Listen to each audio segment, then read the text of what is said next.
sempre a mesma coisa. Todos nós desejamos muitos votos de feliz ano novo, e todos nós ansiamos e desejamos pela chegada do ano novo, para que nós possamos então ser ainda mais felizes.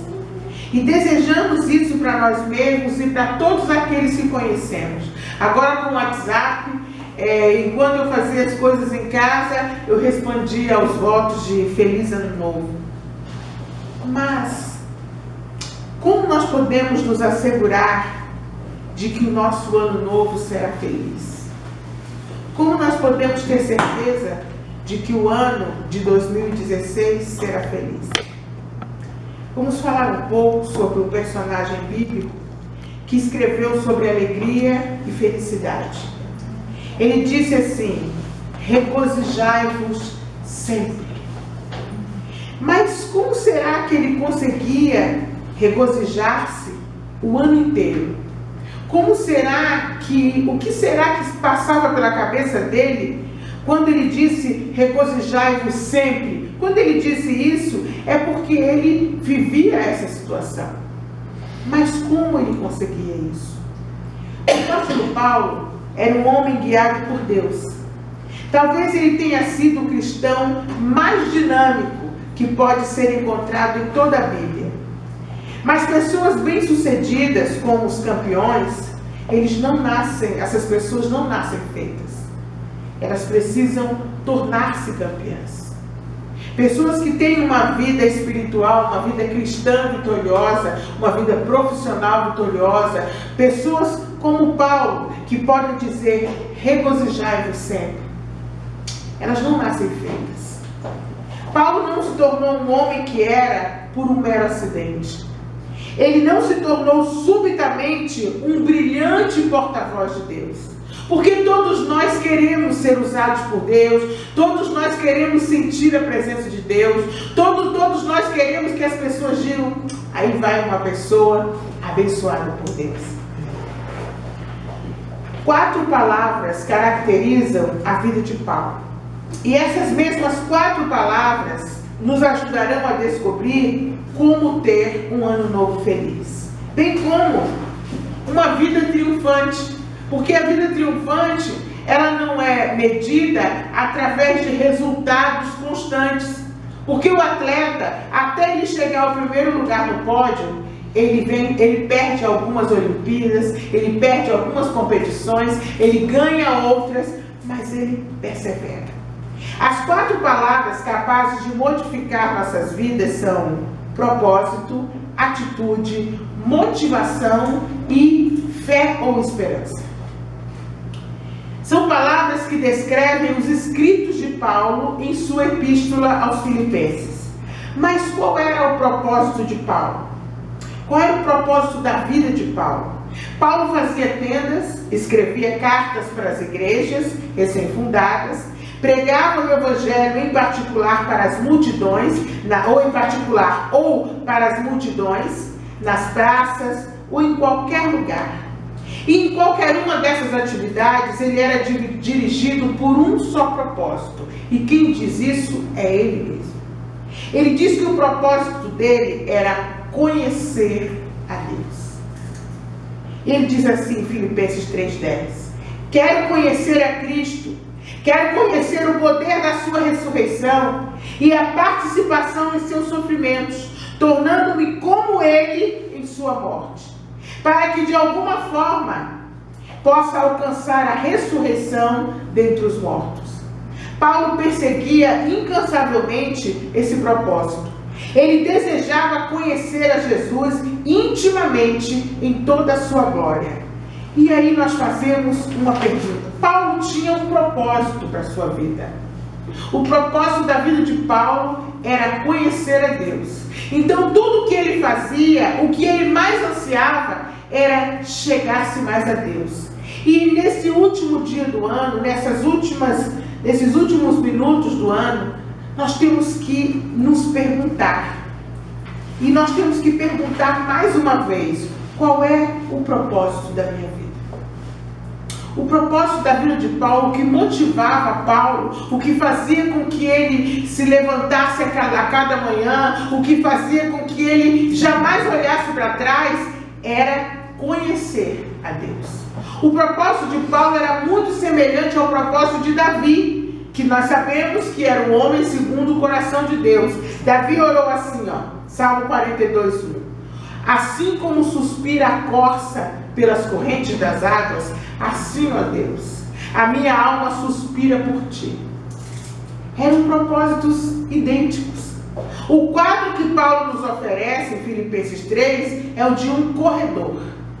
Seus olhos estão fixos no alvo. Como um atleta disciplinado, Paulo relembra-nos: eu subjugo o meu corpo. Em outras palavras, todas as fibras de sua personalidade foram esticadas num único propósito: contemplar a glória de Deus, aproximar-se de Deus. As atitudes são extremamente importantes, porque as nossas atitudes, elas determinam as nossas ações. O contexto de Filipenses 3 expressa a atitude de fé do apóstolo Paulo. Observe, quando ele diz: meus irmãos, alegrem-se no Senhor. No versículo 8 ele diz assim: que eu possa ganhar a Cristo. No 10, que eu possa conhecer a Cristo. No 12, eu prossigo para alcançar. No 13, esquecendo-me das coisas que para trás ficam, avançando para as que estão adiante de mim, eu prossigo para o alvo. Irmãos, ele está nos ensinando aqui que se nós queremos ser bem-sucedidos, se nós queremos nos poder ter alegria em nossas vidas, nós temos que fazer essas coisas. Esquecer o que ficou para trás. Aquelas mágoas, aqueles problemas, os medos de que tudo aquilo se repita. E ele diz que ele esquece as coisas que ficaram para trás. E ele diz também que ele não para, mas que ele avança para aquelas que estão diante de mim.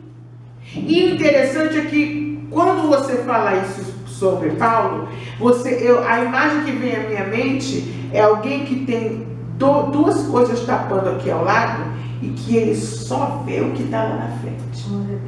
Se a gente ficar olhando para trás nessas festas de fim de ano, é muito comum você ouvir pessoas: eu não gosto desse período, eu não gosto desses dias, porque no Natal de 1801 fulano me magoou, no Natal de 1900 e tanto aconteceu algo, nessa época lembra. Mas Paulo está nos ensinando, deixando para trás as coisas que para trás ficam, prosseguindo para frente, para o alvo. Não adianta a gente ficar chorando. Hoje nós não temos mais o meu pai na nossa família. Não adianta a gente ficar chorando todo o Natal. Ele realmente era a figura mais importante do Natal, depois de Jesus Cristo, é claro, dentro de casa. Mas não adianta.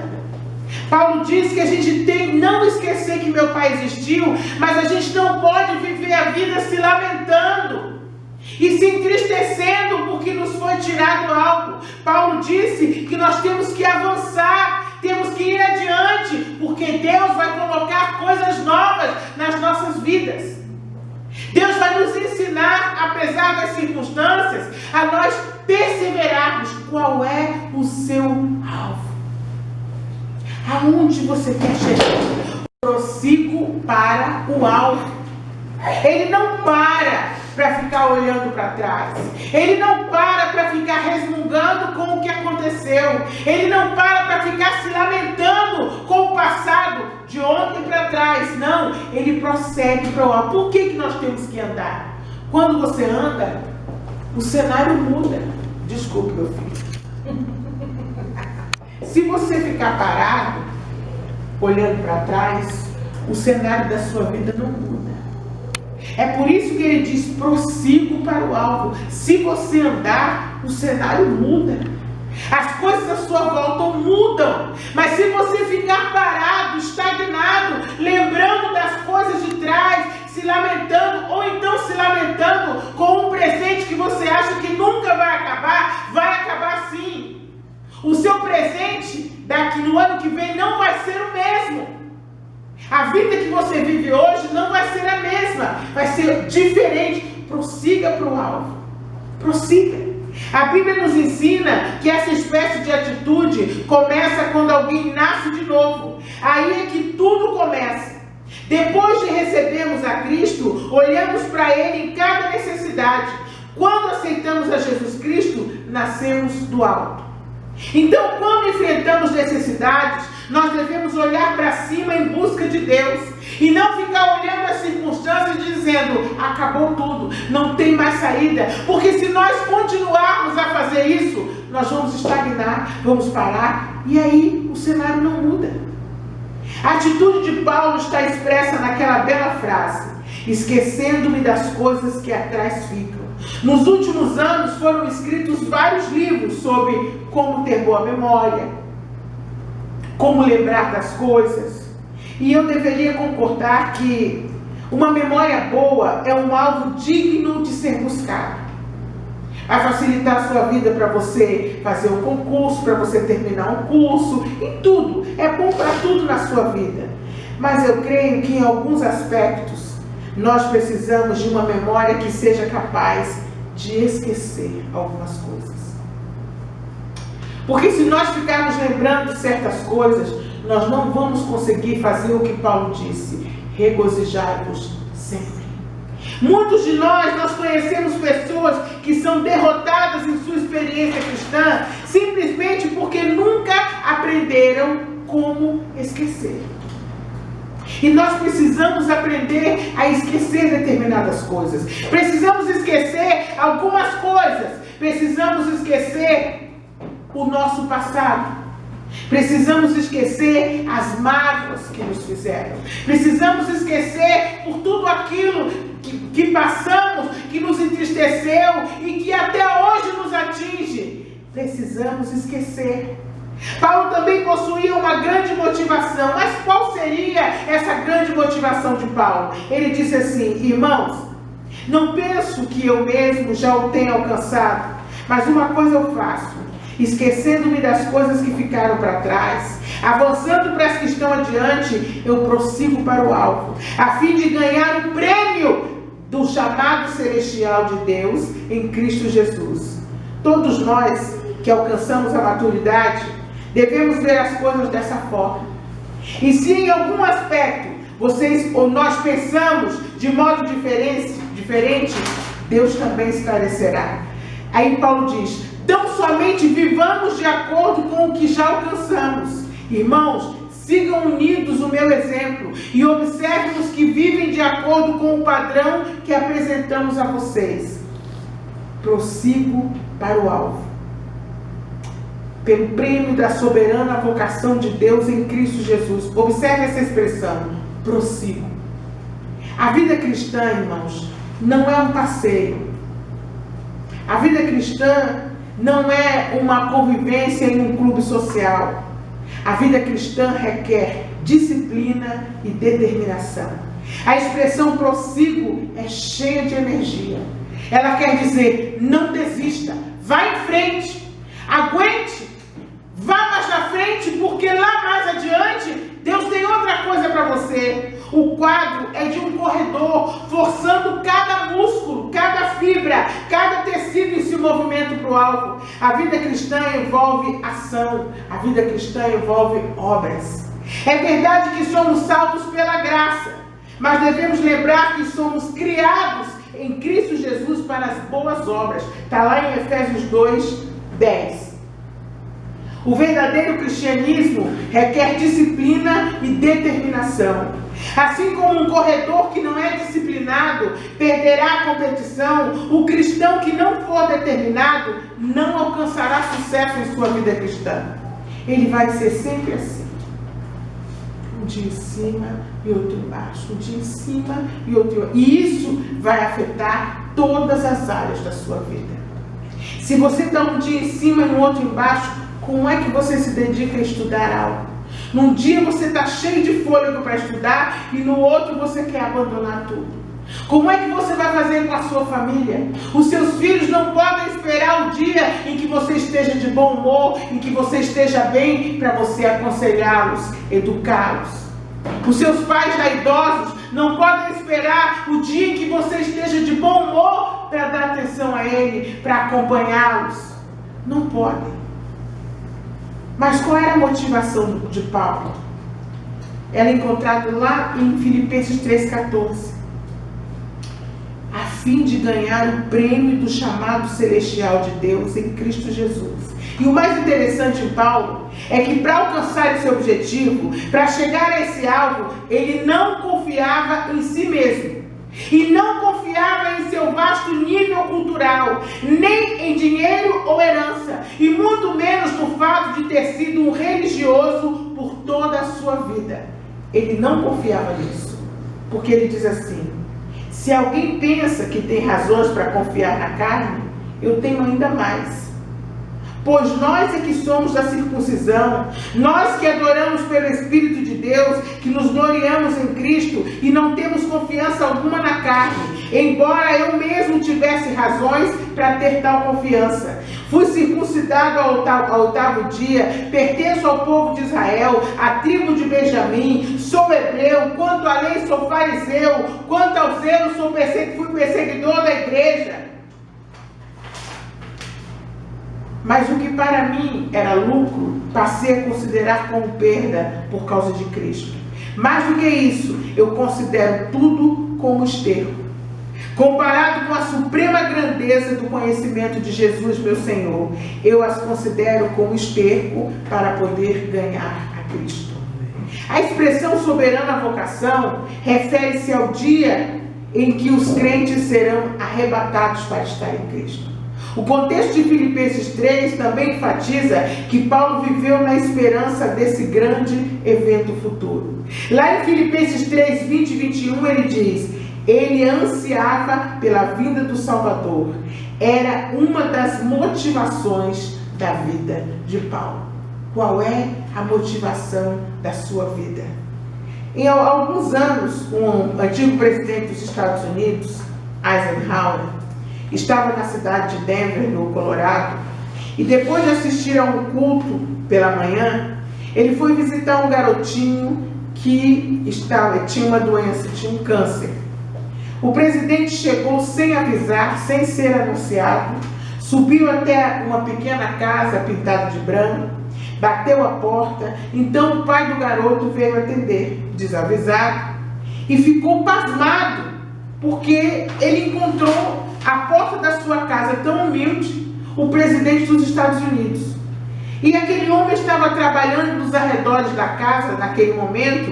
Ele estava com o cabelo desgrenhado, a barba por fazer, usando uma camiseta velha, rasgada, uma calça jeans desbotada. E ali estava diante dele o presidente dos Estados Unidos com toda a sua comitiva. A comitiva presidencial, então, foi introduzida naquela casa humilde, desarrumada, porque não esperavam ninguém. O presidente pegou o garoto, colocou no colo, levou para ver a limusine presidencial, e após 15 minutos de visita, aquela comitiva foi embora. Toda a vizinhança ficou alvoroçada, ficou feliz, aplaudiu. Mas que coisa maravilhosa, que bênção! Todos estavam excitados, exceto o pai do garoto. Aquele homem jamais podia imaginar que um dia ele encontraria com o presidente dos Estados Unidos despenteado, barbudo, mal vestido, rasgado. Que situação constrangedora. E tudo isso foi contado para dizer para cada um de vocês e para mim mesmo: qualquer dia Jesus voltará. Ele é muito mais importante do que o presidente dos Estados Unidos. Pode ser que seja em 2016, ninguém sabe. Como ele irá encontrar a mim e a você? Pronto? Vestido com vestes brancas? Ou despreparado, nu, mal vestido, despenteado? Como Jesus vai nos encontrar? O apóstolo Paulo vivia no brilho causado por essa esperança da volta de Cristo. Um dia, de acordo com a tradição, o apóstolo Paulo ajoelhou-se numa arena em Roma. Num momento, aquela espada cruel de Nero decepou sua cabeça e fez a cabeça de Paulo rolar no pó. Foi assim que ele morreu. Paulo era fiel e verdadeiro ao seu propósito. Mas ninguém vive sem esperança. Qual é a sua esperança? Qual é a esperança que alimenta o seu coração, que alimenta a sua vida? Porque é isso que vai fazer com que você chegue aonde você tem que chegar, não só em 2016, mas por toda a sua vida. O que você espera alcançar, não apenas em 2016, mas ao final da sua vida? Paulo tinha esperança. Qual é a esperança de Paulo? Ela está escrita lá no versículo 20. Versículos 20 e 21. Ele diz assim: a nossa cidadania, porém, está nos céus, de onde esperamos ansiosamente o Salvador Jesus Cristo. Nós não podemos, irmãos, continuar a viver como se Jesus não fosse voltar, como se a nossa vida terminasse quando termina essa existência terrena. Nós temos que viver de forma diferente dos ímpios. Os ímpios são assim. A esperança deles está posta nesse mundo. Mas nós não podemos continuar assim. E Paulo continua: pelo poder que o capacita a colocar todas as coisas debaixo do seu domínio, ele transformará os nossos corpos humilhados. O que é isso? Os nossos corpos que adoecem, os nossos corpos que morrem por qualquer coisa, tornando-os semelhantes ao seu corpo glorioso. Paulo sabia que um dia o que está descrito em Apocalipse será vivido por todos nós. Essa era a esperança de Paulo. Apocalipse 21, 4. Não se preocupe, irmãos, com 2016. Não se preocupe com possíveis problemas que você possa passar. Lembre-se de uma coisa: e ele lhes enxugará dos olhos toda a lágrima. A morte não existirá mais. Não haverá mais luto. Não haverá mais pranto. Não haverá mais dor. Porque todas essas coisas farão parte do passado. Um dia, tenha essa esperança. Deus vai enxugar dos seus e dos meus olhos toda lágrima. Essa era a esperança de Paulo. Um dia, Jesus vai voltar e a Bíblia diz que nós seremos arrebatados. E conosco todos os nossos. Porque a palavra diz: se tu creres, salvar-se-á tu e tua casa. E a partir daquele momento, toda tristeza fará parte do passado. Não desanime, persevere. A esperança de Paulo é a nossa esperança. A esperança de Paulo se chama Jesus Cristo. E essa é a nossa esperança. Para que eu e você tenhamos um ano novo feliz, já terminando, deixe-me encorajá-lo. Para que nós possamos fazer um voto com Deus. Para que nós possamos pedir a Ele que nos ajude a ter um propósito dinâmico para as nossas vidas. Não aquele propósito estático que, se ele não vier, a gente entra em desgraça, entra em depressão. Não, um propósito dinâmico. A desenvolver atitudes de fé. A ter atitude diante da vida. Sentir-se motivado pelas promessas de Deus e, sobretudo, ter esperança. Os 365 dias por ano. Amém. Porque Jesus nunca vai te abandonar. Ele disse: eis que estarei convosco todos os dias, até a consumação dos séculos. Você chorando, Ele está com você. Você festejando, Ele está com você. Amém. Você sem um centavo no bolso, Ele está com você. Quando você estiver com muito dinheiro festejando, Ele está com você. Quando você estiver doente, no seu leito, Ele vai estar com você. Quando você estiver vendendo saúde, correndo como um corredor faz, Ele também vai estar com você. Em 2016, tenha essa certeza: Ele nunca vai te abandonar.